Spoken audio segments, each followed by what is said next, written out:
Aucune annonce faite sur le budget du ministère de l'Éducation, alors que c'était très attendu, ni sur les moyens, ni sur les 3 jours de carence par exemple, ni aussi sur la revalorisation des salaires, quand on sait à quel point ça a été compliqué pour les enseignants depuis de nombreuses années.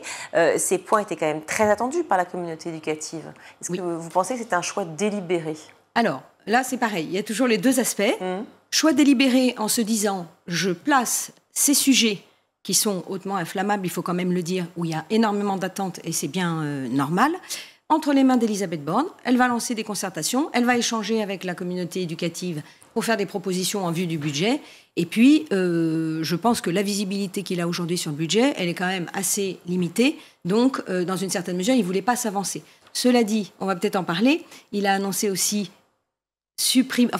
annuler la décision qui avait été prise, donc de supprimer 4000 postes d'enseignants. Et il l'a fait au Sénat et pas à l'Assemblée. Pourquoi ça? Voilà. Alors, parce que je pense qu'il est en train de chercher aussi des soutiens. Alors peut-être que c'est plus facile pour lui d'aller les chercher du côté des sénateurs sur ce sujet-là.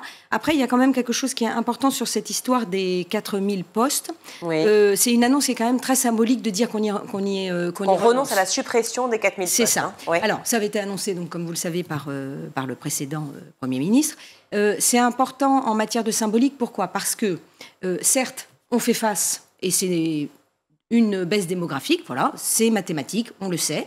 D'ailleurs, il y a déjà aujourd'hui à peu près 80 000 élèves dans le premier degré qui seront en moins à la rentrée 2025, et c'est à peu près 12 000 dans le second degré.